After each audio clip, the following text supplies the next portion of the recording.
Testament d'Isaacar. Alors ça s'intitule Prédication. C'est écrit: Sachez donc, mes enfants, que dans les derniers temps, vos fils abandonneront la simplicité et s'attacheront à la cupidité. Renonçant à l'innocence, ils s'adonneront à la scélératesse. Oubliant les commandements de Dieu, ils s'attacheront à Béliar. Renonçant à l'agriculture, ils suivront leurs mauvais penchants.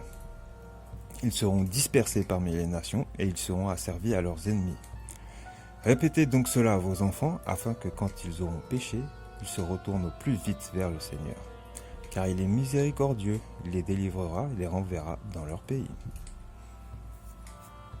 Fin de la citation. Très court celui-là. Pas besoin d'en dire plus, je pense que c'était assez explicite. Et il n'y a pas de codification bien précise. C'est du straight. Donc on passe à la suite. Bon allez, si, il y a quelque chose à dire sur Isaacar. Isaacar.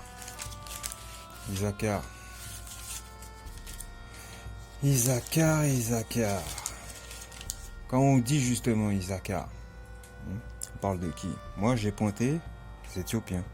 J'ai dit, c'est ceux qui sont sur cette terre là actuellement. Et on dira, mais de leur passé, ils aiment se vanter qu'ils n'ont jamais connu l'esclavage. Alors dis-moi, pourquoi est-ce que leurs enfants se font enlever par la Grande-Bretagne là?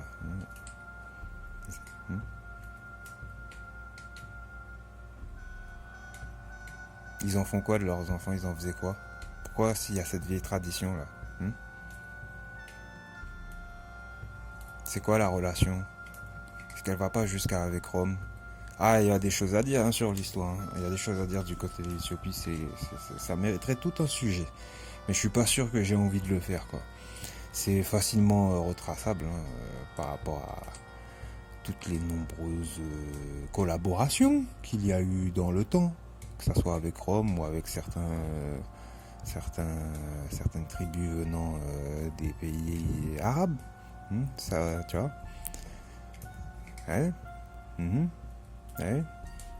Quand on se retrouve avec quelqu'un qui s'appelle Cambis. Voilà, ça m'est revenu. Cambis. Ouais. On voit un type comme Cambis qui veut régner sur l'Égypte, tu vois, à la fin de son existence royale, en ce qui concerne Taméry. On comprend, tu vois, d'où il vient, par où il est passé, quoi. Donc il y a plein de détails qui peuvent être relevés là-dessus. Mais voilà, l'esclavage, ils l'ont bien bel et bien vécu. Ils ont reçu des choses, mais elles ont été vilipendées, comme on dit. Testament de Zabulon. Prédiction, clairement. Ça commence comme ça. J'ai appris dans un livre de mes pères que vous serez divisés en Israël, que vous suivrez 2 rois, et que vous accomplirez toute abomination. Vos ennemis vous emmèneront en captivité, et vous serez affligés parmi les nations de nombreuses infirmités et tribulations. Après cela, vous vous souviendrez du Seigneur et vous vous repentirez.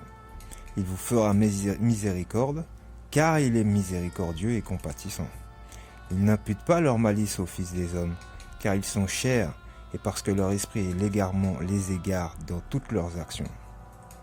Tu vois, l'esprit de l'égarement. Mais c'est pour dire, tu vois, ça, que parce que celui qui fait miséricorde a conscience que c'est une partie du peuple de la terre, tu vois, qui est censé être des frères qui se comportent comme des ennemis et qui vous infligent, en fait, tu vois, de vous rabaisser à un point où même jusque dans vos actions, vous êtes obligé de passer par des comportements qui ne sont pas censés être des comportements de paix, mais de guerre, de rivalité, de jalousie, etc. Ils excitent toutes sortes de malice en vous.